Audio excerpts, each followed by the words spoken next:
నమస్కారం.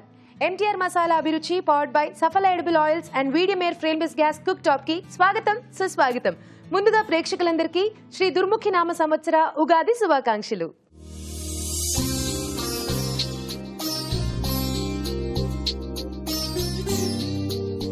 సో ఈ రోజు ఉగాది కాబట్టి అభిరుచి ఎంతో అందంగా ముస్తాబైంది మంచి మంచి వంటలతో. వంటలే కాదు, ఈ రోజు మనకి మంచి మంచి కబుర్లను కూడా చెప్పడానికి ఒక సెలబ్రిటీ రాబోతున్నారు మన అభిరుచికి. ఆవిడెవరో తెలుసా? అటు టీవీలో ఇటు సినిమాలో మీకు ఎంతగానో ఇష్టమైన నటి అనితా చౌదరి గారు. పిలిచేద్దామా? అనిత గారు, ప్లీజ్ వెల్కమ్. వెల్కమ్ టు అభిరుచి. ముందుగా మీకు ఉగాది శుభాకాంక్షలు. మీకు కూడా ఈటీవీ ప్రేక్షకులందరికీ ఉగాది శుభాకాంక్షలు. Thank you. Yes, this flower is for you. Oh, thank you. Thanks a lot for coming. Thank you so much. So, Ugadi మనకి స్టార్ట్ అవ్వాలి అంటే డెఫినెట్లీ పండుగ అనగానే మనకి వంటలతోనే స్టార్ట్ అవుతుంది కాబట్టి ఆ వంటలు మీరు ఈరోజు చేయాలి కాబట్టి దానికి మీకు హెల్ప్ చేయడానికి మా షెఫ్ కూడా ఉన్నారు. పిలిచేద్దామా షెఫ్ని? రాజు గారు, ప్లీజ్ వెల్కమ్. హలో అండి అనిత గారు, ఉగాది శుభాకాంక్షలు. సో ఈటీవీ ప్రేక్షకులందరికీ ఉగాది శుభాకాంక్షలు. ఉగాది శుభాకాంక్షలు. Thank you. Same to you Raju garu. నాకు నిజంగానే పండగ కంప్లీట్ గా వచ్చేసింది రాజు గారు, ఎందుకంటే వంటలు చేయడానికి మీరు వచ్చేసారు, కబుర్లు చెప్పడానికి అనిత గారు వచ్చేసారు. సో ఇంకా లేట్ ఎందుకు, హ్యాపీగా స్టార్ట్ చేసేద్దామా? ఓకే. బట్ దానికన్నా ముందు మనం పొద్దున్న లేచిన వెంటనే ఉగాది రోజు ఫస్ట్ ఏం చేస్తాం? స్నానం చేసుకుని పూజ చేసుకుని పచ్చడి తింటాం. ఎస్. సో ఉగాది పచ్చడితోనే కొత్త సంవత్సరం మొదలవుతుంది కాబట్టి ఉగాది పచ్చడి తినేసి మనం కూడా ప్రోగ్రామ్ ని స్టార్ట్ చేద్దాం. Okay okay. సో ముందు మీకు thank you so much. So అన్ని రకాల షడ్రుచులు ఉంటాయి.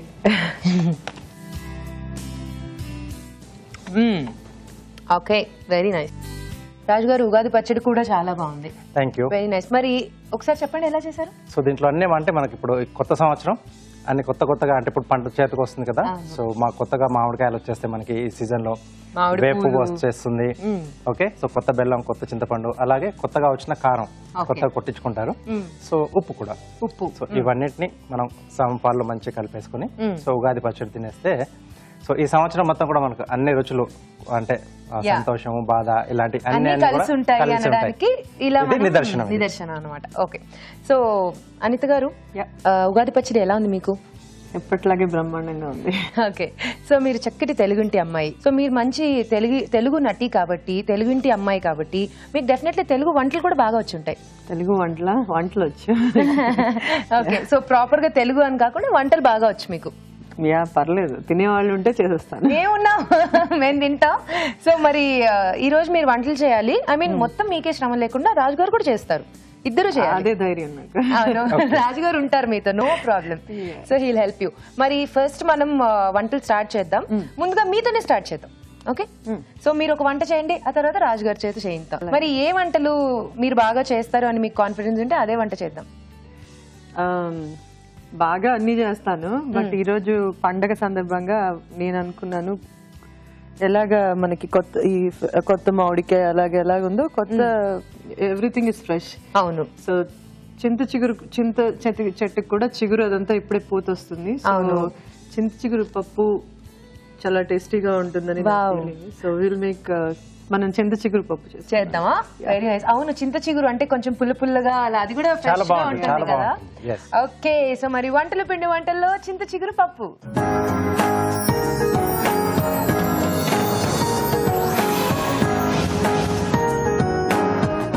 చింత చిగురు పప్పు తయారు చేసుకోవడానికి కావాల్సిన పదార్థాలు ఏంటో చూసేద్దాం. చింత చిగురు పప్పు తయారు చేసుకోవడానికి కావాల్సిన పదార్థాలు: చింత చిగురు 1 కప్పు, కందిపప్పు 1 కప్పు, ఎండుమిరపకాయలు 2, కరివేపాకు 2 రెమ్మలు, పోపు దినుసులు 1 టీ స్పూన్, తరిగిన పచ్చిమిరపకాయలు 2, ఉప్పు తగినంత, కారం తగినంత, పసుపు చిటికెడు, ఇంగువ చిటికెడు, కొత్తిమీర కొద్దిగా, నూనె 2 టేబుల్ స్పూన్లు, ధనియాల పొడి 1 టీ స్పూన్. ఓకే. సో కావాల్సిన పదార్థాలు అన్ని చూసాం కదా, ఇక్కడ కూడా అన్ని రెడీగా ఉన్నాయి. స్టార్ట్ చేసేద్దామండి. ఫస్ట్ మనం పాన్ హీట్ అయ్యాక ఆయిల్ వేసుకుని, ఓకే, ఆవాలు, జీలకర్ర, సో పోపు దినుసులు వేసేసుకోవాలి. చిల్లీ, ఎండుమిర్చి, పచ్చిమిర్చి, కొంచెం ఇంగు పొడి, కరివేపాకు ఓకే. కవచం లాగా ఓకే. సో మనం పండగ పూట్ల పట్టు చీరలు కట్టుకుని వంట చేస్తే చాలా ప్రాబ్లం అన్నమాట. చింత చిగురు. ఓకే.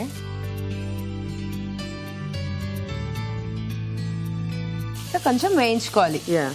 పచ్చివాసన పోవాలి కాబట్టి కొంచెం చింత చిగురు వేగే టైం ఉంది కదా, మరి ఆలోపు ఈటీవీలో మీరు ఎన్నో ప్రాజెక్ట్స్ చేశారు కదా, సో ఎన్నో సీరియల్స్ చేశారు. అందులో మీకు బాగా పేరు వచ్చిన సీరియల్ కస్తూరి. కరెక్ట్. సో దాని గురించి చెప్పండి. ఐ మీన్ మీకు ఈటీవీకి ఉన్న సంబంధం గురించి, ఆ జర్నీ గురించి.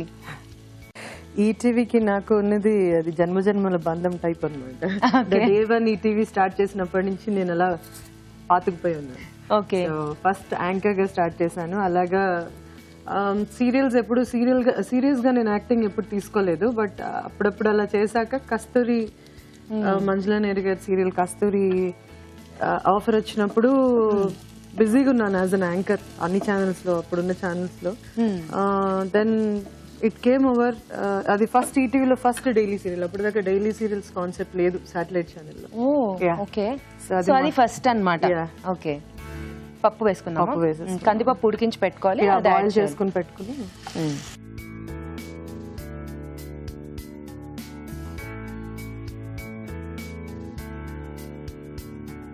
సాల్ట్, ఉప్పు,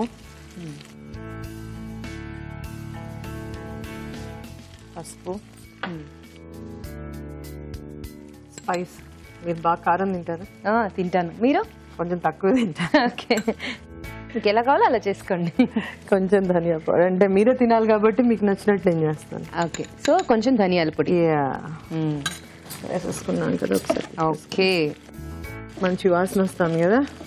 చింత చిగురు రాజు గారి కన్నా గొప్పగా చేయలేకపోవచ్చు, అయ్యో, బట్ ఆయనే ఫాలో అవుతాను. యాక్చువల్లీ మీరు వంటలు బాగా చేస్తారా అన్నప్పుడు మీరు ఇచ్చిన ఎక్స్ప్రెషన్ కి ఇప్పుడు మీరు చేసే కాన్ఫిడెన్స్ కి లింక్ లేదు అసలు. అప్పుడేమో డౌట్ గా చెప్పి ఇప్పుడు ఎంత చెక్క చేసేసారు. పెళ్ళకే వంటలు నేర్చుకున్నానమ్మా నేను యుఎస్ వెళ్ళి. ఓకే. ఇలాగా ఈ షో అభిరుచి లాంటి షోస్ యుఎస్ లో కూడా చూసి అది ఫాలో అయ్యాను. సో మీ షోస్ వల్ల అంత ఇంపాక్ట్ ఉంటుంది కుక్కరీ షోస్ లో. Let's garnish this. ఇది రాజు గారు మీరు చేసినట్టే ఉందా లేదంటే ఏమైనా తేడాగా ఉందా? ఇది మీరు చేసినట్టుగా ఉంది, చాలా బాగుంది. యా, సో మీ స్టైల్లో ఉంది. కొంచెం ఇది ఫ్రై అవ్వాలని. ఓకే, పప్పు వేసాం కదా, కొంచెం ఫ్రై. ఓకే, సో మరి ఆలోపు ఒక చిట్కా చూసేద్దాం. అభిరుచి ప్రేక్షకులకు ఉగాది శుభాకాంక్షలు. ఈ రోజు మన మొదటి చిట్కా, గులాబీ రేకులను మెత్తగా నూరి ఆ రసాన్ని పెదాలకు రాసుకుంటూ ఉన్నట్లయితే పెదాలు ఎర్రగా మృదువుగా మారుతాయి. చిట్కా చూసేసాం కదా.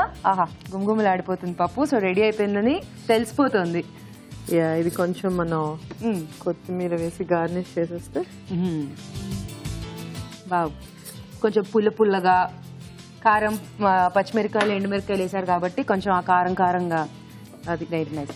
వేడి అన్నంలో కొంచెం నెయ్యి వేసుకుని తింటే ఉగాది. కొత్త ఒక పచ్చడి కూడా వేసుకుంటే బాగుంటుంది. Yeah, exactly. పప్పుకి పచ్చడి కాంబినేషన్ చాలా బాగుంటుంది. ఓకే, సర్వ్ చేసేద్దాం. సో చాలా సింపుల్ గా చేసుకునే డిష్ ఇది. అవును, హెల్దీ కూడా. ఎస్ అండి. సో అంటే సిటీ కల్చర్ లో కొంచెం చాలా తక్కువ, అంటే చిగురు దొరకడం. బట్ ఊళ్ళలో కంపల్సరీ చేసుకుంటూ ఉంటది. ఇక్కడంతా మనం వెతుక్కోవడం. ఓకే, అయిపోయింది అదనమాట.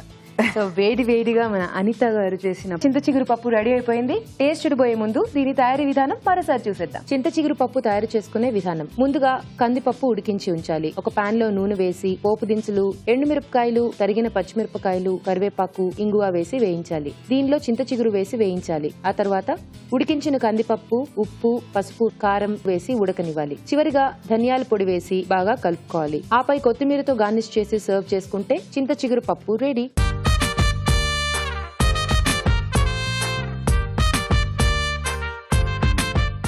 ఓకే, సో తయారీ విధానం చూసారు కదా. ఇప్పుడు టేస్ట్ చూసేద్దాం. నేనైతే అస్సలు ఆగలేను టేస్ట్ చూడడానికి. అయినా సరే కాసేపు ఆగుతాను. మీరే టేస్ట్ చూడండి ఫస్ట్. మీరు చేశారు కదా, ఎందుకలా? మీరు చేశారు కదా, పైగా మీరు మా గెస్ట్. అదేదో మామిడికి పప్పు అన్నం కూడా ఉంటే టేస్ట్ చూడొచ్చు. మామిడి చింత చిగురు పప్పు. అవును, ముందుగానే ప్రిపేర్ చేసుకుంటే కాస్త అన్నం వండుకునేవాళ్ళం. యా, నాది వంట నాకు బాగానే ఉంటుంది, మీరు చూసి చెప్పాలి. సో రాజు గారు ఎలా ఉంది? రాజు గారు చాలా బాగుంది. కొంచెం లైట్ పులుపు, చింత చిగురు ఫ్లేవర్ ఎక్కువ తెలుస్తుంది. అందుకని అన్నట్టు కొంచెం రైస్ ఉంటే చాలా బాగుంటుంది. సూపర్ గా. నిజం, కొంచెం ఆ పులుపు తెలుస్తూ కమ్మగా చాలా టేస్టీగా ఉంది. Yes. మొత్తానికి ఉగాది మంచి రెసిపీతో స్టార్ట్ చేశారు, మంచి వంటతో, ట్రెడిషనల్ వంటతో. ఓకే, మరి నెక్స్ట్ మన రాజు గారు చేస్తారు. ఏం చేస్తారు చూడబోయే ముందు ఒక చిట్కా చూసేయండి. మీకోసం మరో చిట్కా. గ్లిజరిన్, ఆలివ్ ఆయిల్, నిమ్మరసం ఈ మూడింటిని కలిపేసి చేతులకు బాగా మసాజ్ చేసుకుంటూ ఉన్నట్లయితే చేతులపై ఉన్న మొరటుదనం అంతా పోయి చేతులు మృదువుగా మారతాయి.